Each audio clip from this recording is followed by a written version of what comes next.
Good morning, everyone. I am flying solo today, and what we're going to do and what I'm going to talk about today is on the 7 strategies to increase referrals. Now, we can go and spend in our salons a fortune on marketing, but if it's a little bit hit and miss, and the problem I've always had with spending a lot of money on advertising is when you spend a lot of money and you get a lot of exposure in the marketplace, you are also potentially then advertising for your competitor.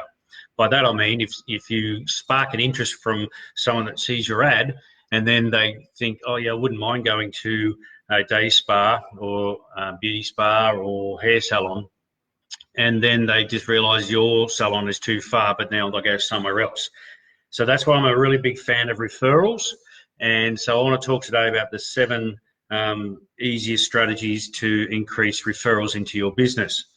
Referrals are one of the best ways to actually get more business because a whopping 84% trust recommendations from people they know.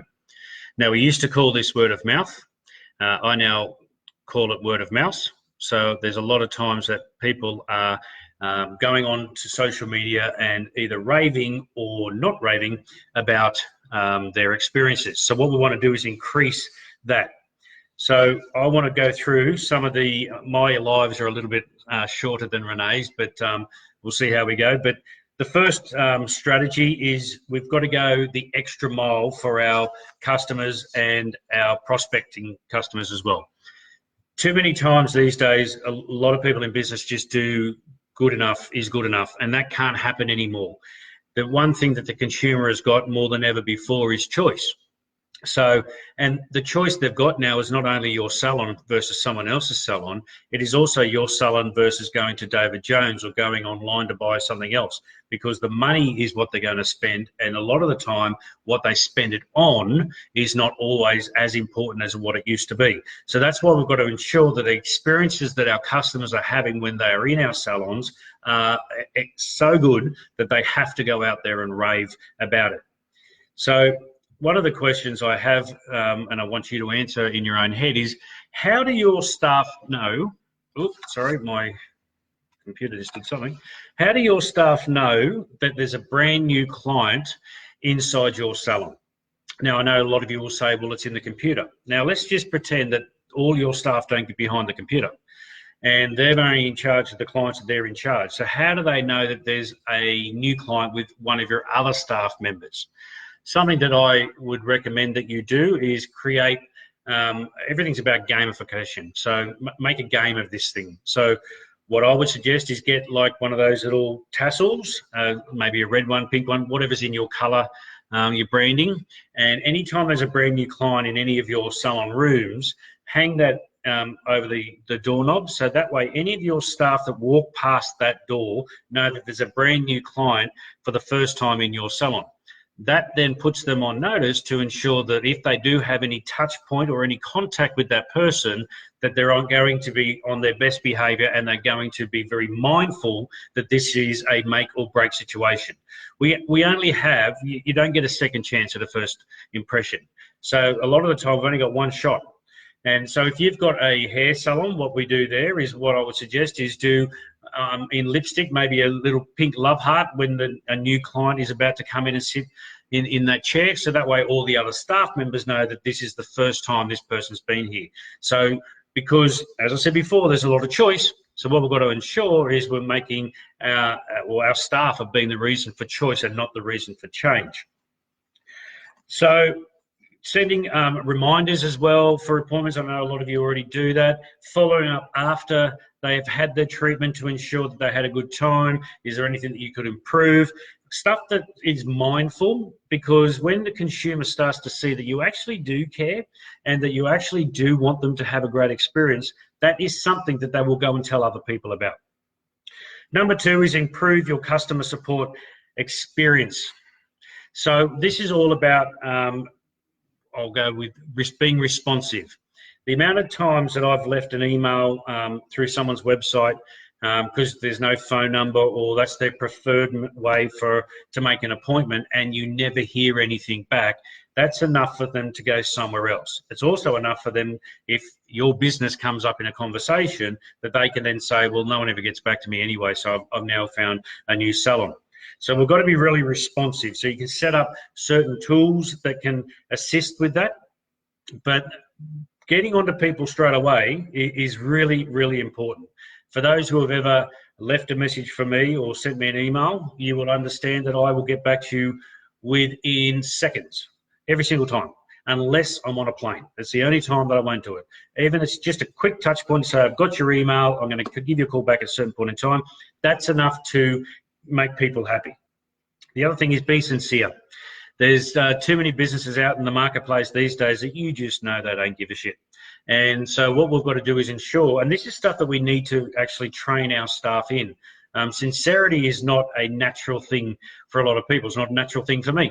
And so it's something that you've got to train your staff in, and it's something that you need to ensure that it's part of the culture, which will then mean it has to be part of your values as well.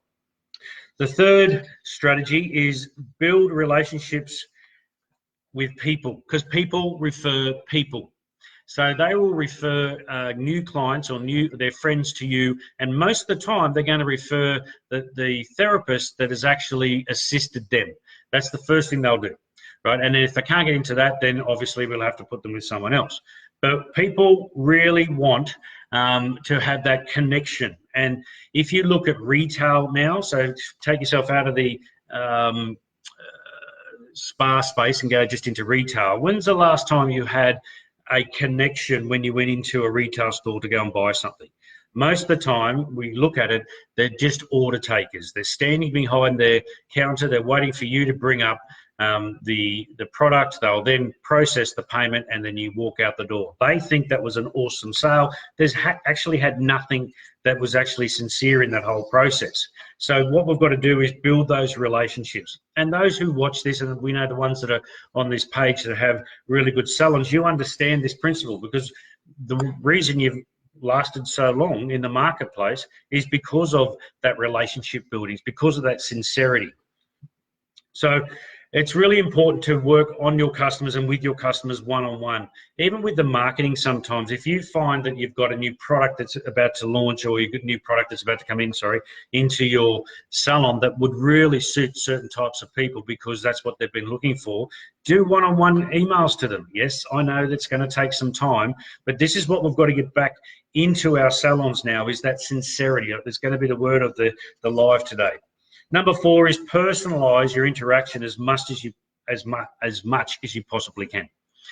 What we don't want to do in business these days is have a cookie cutter approach where we treat every single person the same. I was shopping with my wife. I love having 5 daughters because that means I spend my entire life in clothing stores. But I was in somewhere when we were away on holidays, and this is where women's clothing stores need to do one thing, and that's have a chair for blokes to sit down on.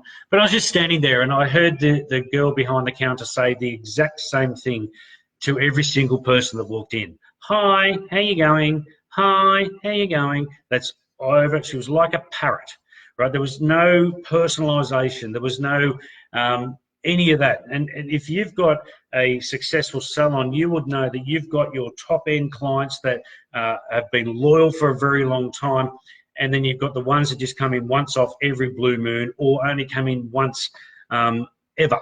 And a lot of those are going to be, at the start, will be gift voucher type people. So the ones that have been with you for a very long time, they're the ones that you really need to ensure that this one-on-one personal relationship is really at the top of your list. Your staff need to know that as well. The 5th strategy to increase referrals, and this is a bit of a no-brainer, but you would be surprised how many people do not do this, and that is ask for a referral. I know it might sound like a bit flippant, but the amount of people that never ask their clients if they have anyone that they could refer. So this is what we've got to start doing a lot now. And this is not only for you, the business owner, to do that. This is where you've got to train your staff now. Those who have watched me now do my lives and all that sort of thing on this page and on my personal page, you will know that I'm all about customer engagement and customer experience. That is the easiest way to grow your business. And that is, once again, bringing all this together. That is a personal relationship. That is sincerity. That is being deliberate. And some staff have got that as a natural gift. Other staff don't have that as a natural gift. So we need to really pass that on. Number 6 is we need to, here's another one, show appreciation for those who refer you. This is something for me that is a bit of a bugbear. There's a particular company that I've been using, and they did a fantastic job. Now, I have my own mentoring programs, and I will refer a lot of my clients to this particular company because they have a product that is awesome for businesses. I've got to try not to be too specific. Now, I would have referred at least 40 people, and the minimum spend is over $5,000. I have never had a thank you from those people. I have also, because I still use their services, never had a discount on anything. Now, people might say, well, why should they? That's fine. Way I do business, if you're going to feed me business where I would never have got that before, I am going to make sure that I appreciate that fact. And I'm going to make sure that I look after you, because if I do, you're going to keep on doing it over and over and over again. About 2 or 3 years ago, I got a phone call from a company who said they had someone referred me to speak at their conference. And so I got the job, and I said, oh, who referred me? And they told me this guy's name. Now, I couldn't remember him. I didn't know him. So I went onto my Facebook and I found him, and then we started having a chat, and I asked if I could ring him. And I said, thank you so much for the referral. Can I ask, where have you heard me speak before? And he said, I've never heard you speak. I said, what? He said, no, I just see that you speak a lot. So when someone asked me who could I recommended you. Now, the way that I do referrals, and it's not a formal thing. You won't see it anywhere. But if you send me a speaking job and I get it, I'm going to give you 10% of my speaking fee. And it's just what I do. So my speaking fee is quite high. And I said to him, look, I just want your bank details. He said, why? I said, because this is what I do. I actually just reward you for that referral. And he said, no, I don't want anything. I said, no, too bad. I'm going to give it to you. He asked me how much it was, and I said it's $660. And he said, oh, wow, I'm going to keep on referring you. I said, that'd be nice. Now, on average, I will get between 10 and 15 speaking jobs from that guy, still to this day, every single year. All because I went out and looked after him. Now, I'm not saying that you have to go and give away your hard-earned income and your profit. I'm not saying that at all. I'm just saying you need to show appreciation, whether that is a $25 off for them and a $25 off for the person they're referring, whether it is a free gift, whether it is a formal thing that if they refer a certain amount of people, then blah, blah, blah, they get something. But we need to do something, because I can go and send my clients to anyone. And funny enough, I don't send any of my clients to that particular company anymore, purely based upon the fact that I just haven't had a thank you. That's all it would take. And the last one is sort of in line with this, is create a referral program, where I know some of the software programs that you might use inside your salons may have that there, but what a lot of staff, and we've worked with a lot of different salons, a lot of staff don't even know it exists. So create this thing, create an environment inside your business that your customers know that there's these referral programs out there, that they know that they can refer, they know that they should refer. A lot of the time we train our staff, a lot of the time we don't train our customers. So that's my 7 steps. It went a bit longer than I actually anticipated. I'm now channeling my wife.